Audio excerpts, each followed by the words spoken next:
Thomas Workman and A.J. Kavanagh are intuitive channels who have a remarkable ability to speak for a spiritual collective they call the Guides. They are unique in that they channel the Guides together, sharing one mind as they deliver messages. The primary interest of the Guides is helping us all live consistently in the state of joy, accomplished through a set of simple practices they call the infinite pathway.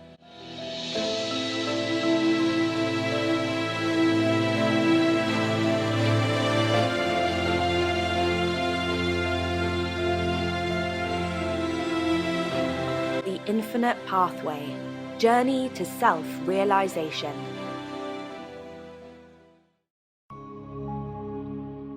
We remind you that you are never alone. You often view your journeys as solitary ones, your issues as solitary issues, your wellness as a solitary concern.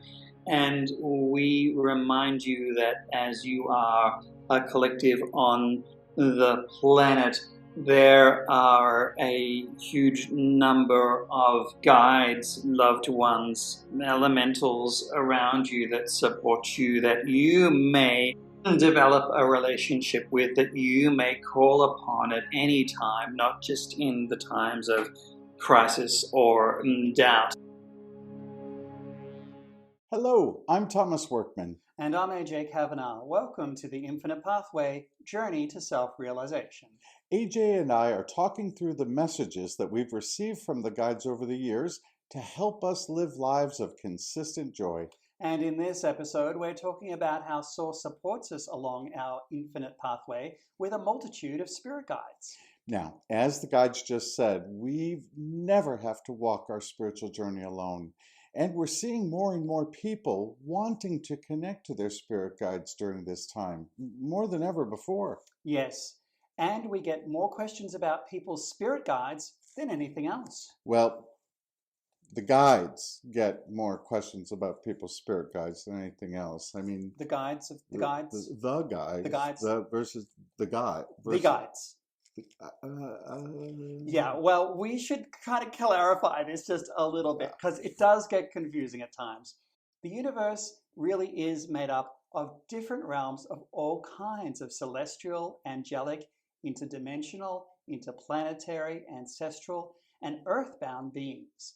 The truth is that humans are not the only entities in the universe who share divine source energy. Which is, in one sense, what the guides mean by our not being alone. There we go. Now, some of these beings have a wisdom, consciousness, and perspective that is far beyond our own, and they wish to share their wisdom with all of humanity for the advancement of our species, as well as the entire universe. Much like the collective that we call the guides. Yes. Who want us to better understand the principles of the universe. Yes. And yet, we know from what the guides have told us that each individual soul has spiritual support from a number of spirit guides, including angels, ascended masters, intergalactic beings, ancestors, nature spirits, who all interact with each of us personally. Now, some for a specific season in our lives, and others for our entire lifetime. And this is the group of spirits that we want to talk about today. Absolutely. These entities are not different from the collective of beings here to guide all of us through the channels like myself and Tom and a growing number of other people that are emerging right now as channels. But even we have guides who AJ and I have relationships with and rely on for support in our own individual lives. Here's a bit more about these beings, their role, and our open invitation to bring them into our lives. We would ask one more thing of you, and that is to recognize that you are never alone in all of this. There is great assistance for you on many, many levels throughout the universe, that you are never left to yourself, that there are spiritual entities that can guide you and, most importantly, can comfort you and can assist you when you simply call, when you simply ask. So we encourage you to trust your guides, to ask out to all of the universe, and to allow what will be given to you to encourage you, to help you, strengthen you, and to enable you to find a new perspective and a new vibration. Well, sign me up. Yeah, me too. So let's learn about these spiritual entities that are here to help us and encourage and strengthen us. But some of what the guides have said about the spiritual support we receive from these guides and the kind of relationship they wish to have with us may surprise you. So if you're one of the many people these days wanting to get a better understanding of the spiritual support and guidance around you, then this episode is for you. Now, we're going to do something a little different in this episode and present the most common questions people ask about their spirit guides and the answers the guides, capital T, capital G, have provided over the years. And this should be fun. Well, we're having some fun for sure. It's a great place to start because many people feel that the idea of having relationships with spiritual entities is a little frightening and frankly, much too serious. Yes, so if anything, we hope this episode helps us all lighten up about these incredible friends who love us beyond words and truly rejoice in our greatest and highest good. Here's how the guides explain it.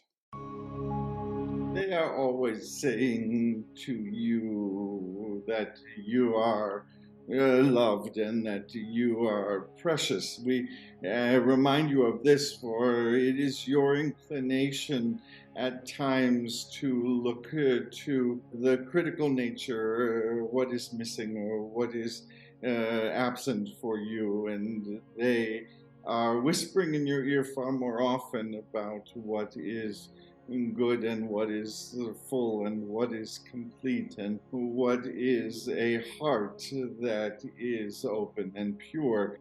We would encourage you to trust and believe and to celebrate and to enable and to allow. Imagine spending time in your quiet time or in any of your time simply reflecting on the beauty and the light that lives within.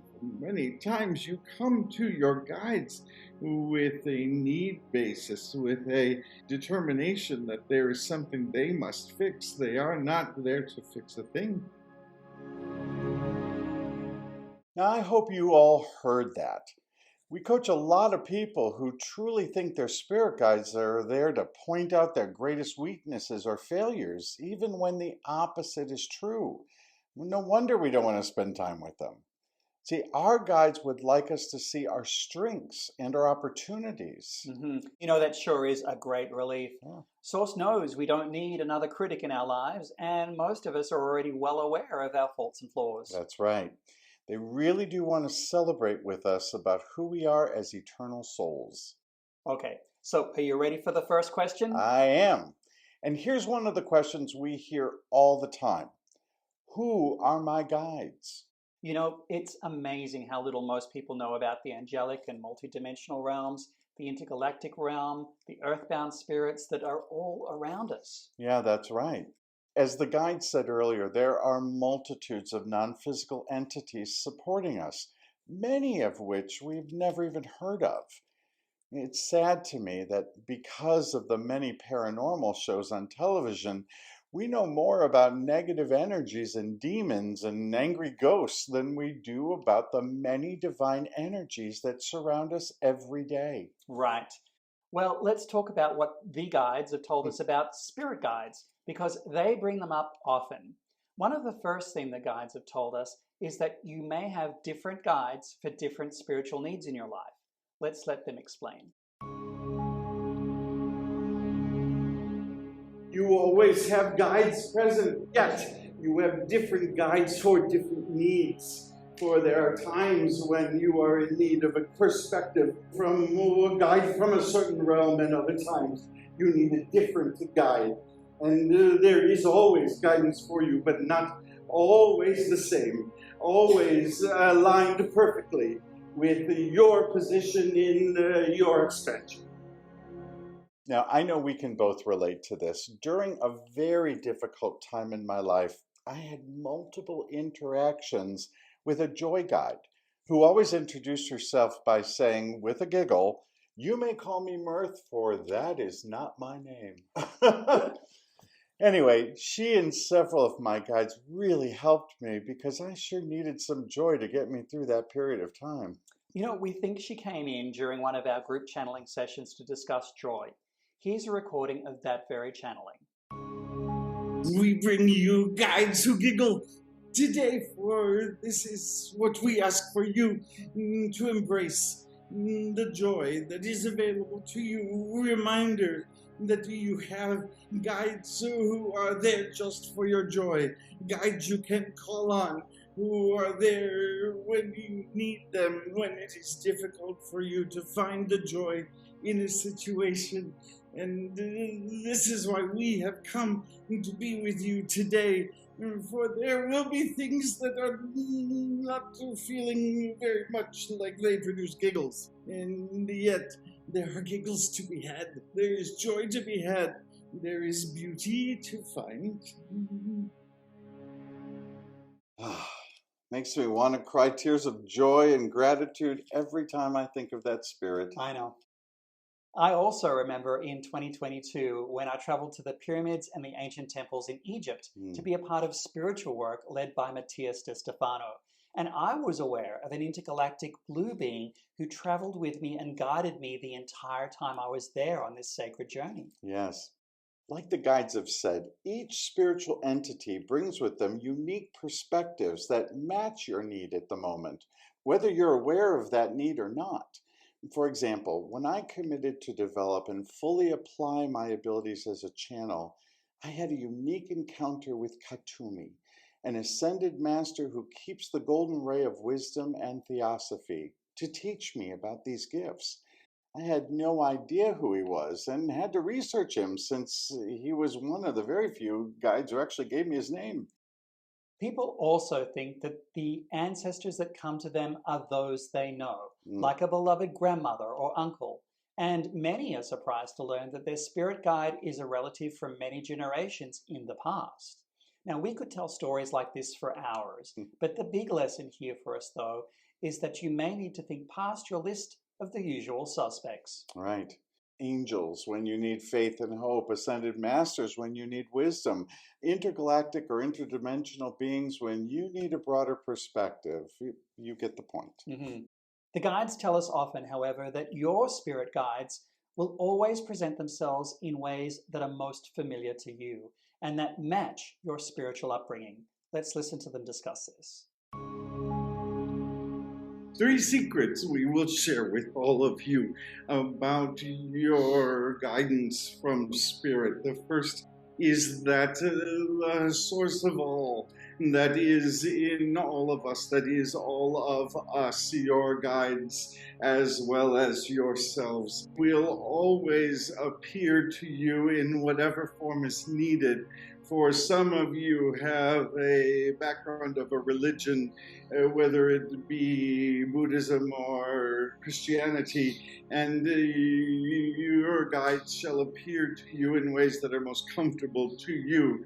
You never need fear this, for they already know how you can best take them in. So if you feel as comfortable with angels, they shall appear to you as angels. If you are comfortable with the extraterrestrial beings, they shall appear to you in that way. If you are comfortable with Buddha or with any of the Hindu gods, they shall appear to you in this way. They are simply taking on an avatar that enables you to be as close to them as possible.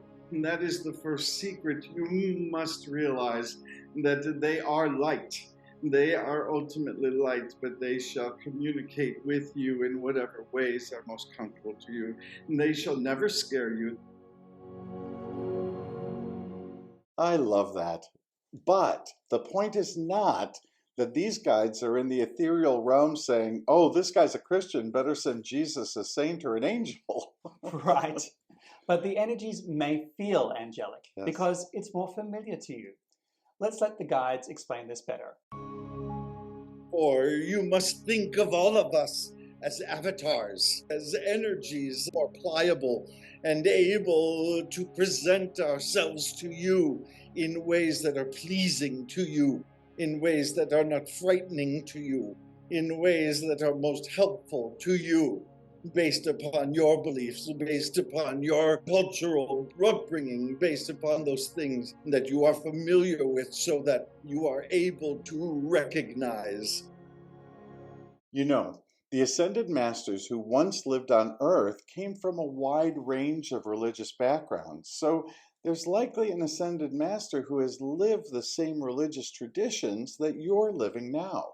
But this doesn't mean that feeling the presence of Kuan Yin conflicts with your beliefs if you've lived all your life as a Christian. Yes. It's interesting you mention religious backgrounds Mm. because often our own spiritual traditions, beliefs, and practices can sometimes block you from receiving guidance from the vast realm of spiritual beings that have the various perspective you need to move forward in your life.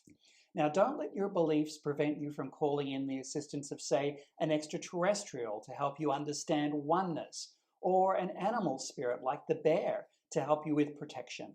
Let's listen as the guides talk more about this. We are speaking here of an alignment to source, to simply align yourself to the totality of all that is. Let us examine some of the premises that we often cannot communicate with our guides, or that we are somehow separate from. We wish for you to understand that everything is available for you. It is simply a matter of your letting go of your beliefs and allowing, for you cannot receive something which is being given to you if your hand is full or you are not ready to open your clenched fist. This is where your beliefs and your ideologies become so important for you at this time, and to abandon preconceived notions of divinity and the higher realms as being somehow separate from you, or you having to conduct ceremony rituals or somehow become of status or worth to commune with us. Now, the guides mentioned telling us 3 secrets, so we should probably talk about the other 2. Yeah, absolutely.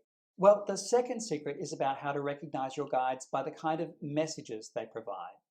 Here's the guides explaining this. They shall never scare you. They shall never negate anything. And if you feel any of these messages, these are not your guides. These are other imaginations that are easily dismissed. And being close to the light, there are only certain things that they can participate with you in, for they will not share in your negativity. They will not share in your self-criticism. They will not share in those things that are not of the light, for they cannot. They do not know how to do that.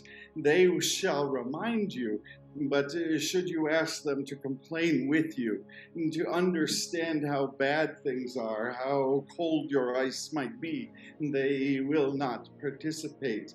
And it is not because they do not wish to serve you. It is because they cannot. They are of the light. They are only of pure and positive energy. And yet we would invite you that this is the best opportunity then to fully embrace your guides, who will show you an opposite way of thinking if you simply ask them. When you say, I am in a terrible mood and I am feeling very negative about myself or about others around me, or about the world in which I live, and you ask them to show you a different view, this they will do for you, for it is a great joy and pleasure for them to do that, for this is true service. This is truly the service of the guides, to keep you close to the light. This is what they are here to do. Well, that's pretty clear. If you feel fear, negativity, or condemnation when interacting with an energy, this is not one of your guides. Right. This is such an important consideration. But what's the third secret the guides want us to know? Well, we'll talk about that in a little bit.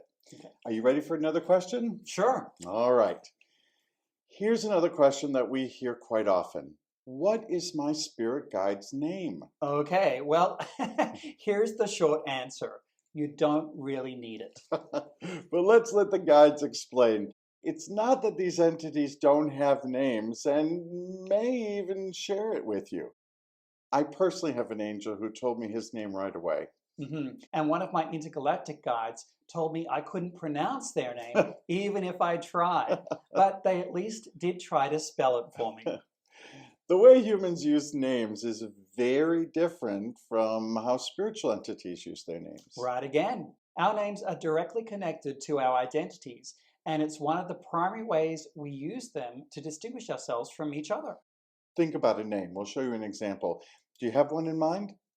Now, what comes to your mind? For most of us, it's a face, a physical form, a dominant characteristic. But as the guides gently explain, none of these things are what are important in the service of most of these entities. Let's listen to the guides talk about this. It is in our minds less important for the naming of things as they occur. In fact, you are hopefully seeing less of an interest, certainly among us and others, to go by a name. Our first impulse was to say, you may name it Fred, but you may name it whatever it is that you wish, as long as it is something that holds its meaning to you.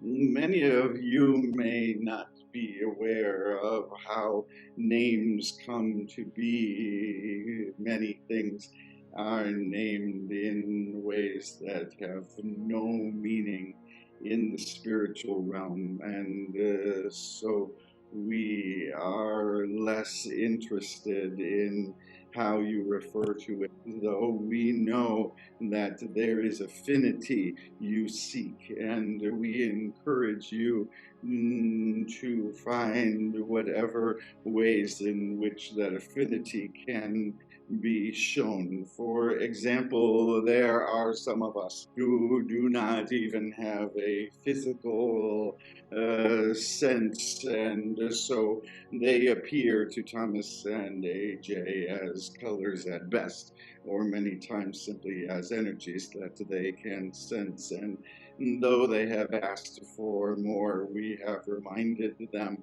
that this is not necessary for them to take in the full appreciation of what exists for them. For we would say, can you feel it, and are you aware of its benefits to you?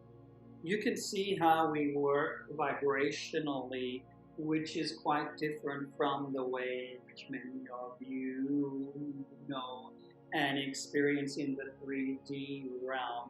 So you cannot dress something that is a vibration, just as difficult as it is to name something that is vibration, and yet you are able to perceive it and to recognize its unique characteristics for what it is. And so we ask you to focus on that aspect of knowing when we have this dialogue with you. You know, we humans love to personify things, which means that we relate to non-human things by identifying human qualities in them. Listen to how people address their pets, and you know exactly what I mean. That's a great example, Tom. You know, your guides would much rather you identify them vibrationally. Let's listen to the guides discuss this just a little bit more. It is for, in fact, you are trained as a human to believe your identity is a separate identity from all of creation and all of the universal mind. The reason why your guides are less interested in their names, though they are not hiding them from you. Many do not have names. Many have names that are impossible for you to pronounce. Especially your extraterrestrial friends have names that are difficult for your mouth. We would say to you, though, that the much more important point here is that you are always able to feel into your guides. Thomas and AJ feel us. They can feel the difference between when we are coming to them as the angels, or we are allowing the other ascended masters or extraterrestrials or nature spirits or whoever else. For each of us, though we share a single universal mind, we like to say, wear different shoes. Notice how the guides just said you could feel the difference between, say, an extraterrestrial and angelic realm, for example, and that this is because of a very good reason. And that's because your guides often speak on behalf of a realm or a collective, if you prefer that word. It makes better sense for you. In other words, your guides may be interacting with you as more than one being. So, nothing wrong if your guides don't present themselves by name, because they may have a larger perspective they're trying to convey. And knowing their name is not necessary to have a deep and meaningful relationship with them. The guides gently remind us of this when they say, your relationship, your appreciation, your recognition of their love is all that is needed. And even this is not required, for they have served you long before you were even aware that they existed. Now, we have time for one more question, and that is, how can I improve my connection with the guide?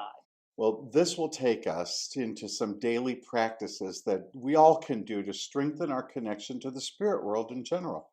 Well, that takes us to the third point the guides make about our spirit guides, which is your connection to them doesn't require your effort.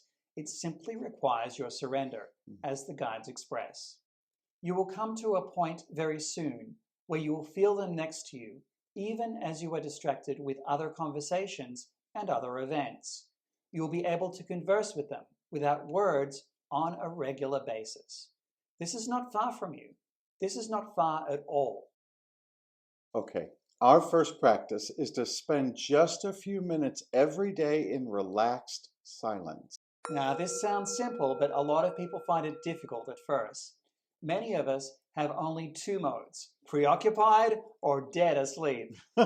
Now, in this practice, you just give yourself as much time each and every day as possible to sit in silence and try not to accomplish anything at all. Here's the guides talking about this on two separate channelings.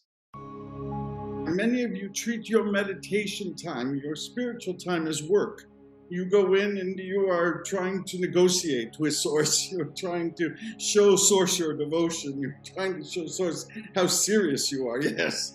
And we would say to you, if you would just sit and be loved, if you would just sit and allow Source to hold you, if you would just sit and allow your guides to attend to you in the silence, is all that you need from the divine, who is there to wrap its arms around you at any moment. And so build this into your practice. So much easier it shall be for you with this practice.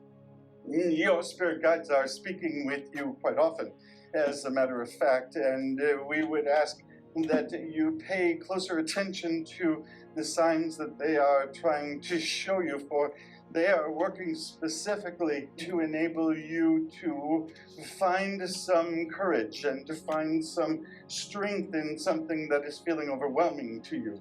And so we would encourage you to spend perhaps a bit more time in conversation with them so that they can reveal to you the ways in which they are sending messages to you. But we also encourage you to watch and to see them for they are around you.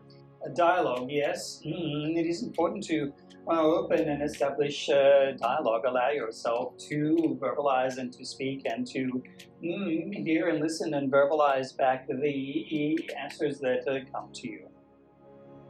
Now, our second practice is to note how your guides are trying to communicate with you, because it may be different than what you're expecting and will be different from one guide to another.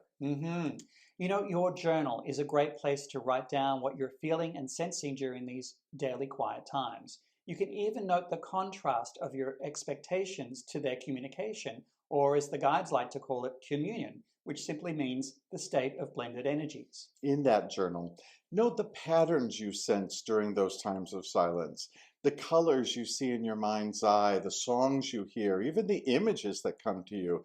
These are all ways your guides may be trying to communicate with you. My guides often use music as a way to instruct me, but here's how the guides explain it. It is the communion with you that gives your spirit guides their greatest joy, and so they simply need for you to adjust your antenna till you feel them. You already know how to recognize them. You simply have not yet convinced yourself that that is them. We ask you to spend time in quiet and to simply allow them, and at times to ask them to speak up, to communicate more directly to you, to make it clearer. Remember that Spirit can use your language and will use it when necessary, but will give you symbols, will work within your dreams, will give you colors, will give you impressions, will give you an inner sense of knowing, and this is your spirit, if you wish to say, whispering in your ear. Though it does not need to whisper in your ear, it does not need to sit on your shoulder. It is simply inside and connected through your higher self. And so we encourage you to spend time listening and to perhaps rethink what you have dismissed as certainly couldn't be them, perhaps is them, and is a way in which they wish to communicate. Well, what a great thought to end the episode on. Now, one last thing. In today's episode, we talked about a few different kinds of spirit guides. Spending time studying the characteristics and nature of these various spirit realms is a great activity. There are lots of great books, videos, oracle cards, and other resources that you can use for learning more about them. Yes, that's a great reminder, Tom. Thank you. We hope what we've shared from the guides today helps you fully utilize the spiritual support that is freely and unconditionally available to you. Remember, all your spirit guides are extensions of Source, who adores you unceasingly and is always focused on your greatest and highest good. As always, we'll leave you with a closing thought from the guides. Until our next episode. We'll see you then. The third secret we must remind you is that they speak to the true you. They are talking to the real you, and there are times when you will disbelieve them only because you are not connected to your true self. This too is their greatest gift, for they are showing you constantly who you really are. That is their primary goal. For when their light and your light both shine brightly, the entire universe begins to fill with light. Imagine as each of you drawing close to your guides help you shine your light more greatly. This is why they exist, for you live in a universe of light. We are with you, right with you in your room, in your spaces, as you speak, as you sit and listen to us. We are with you. We are that close in your every moment, in your every intake and outtake of breath. We are there with you. This may be a stunning revelation, but it is there for you to connect and to discover your connection and your communion with us in deep and meaningful ways in which you cannot possibly imagine. And so we say to you, please take these moments for yourself to find us and connect with us. And with this, we are complete and yet never far away. Coming up in the next episode of The Infinite Pathway. For the latest messages from Thomas, AJ, and the guides, please join them on Facebook, subscribe on YouTube, or follow them on Instagram at Speaking From Source. You can also book your personal session with the guides on their website, speakingfromsource.com.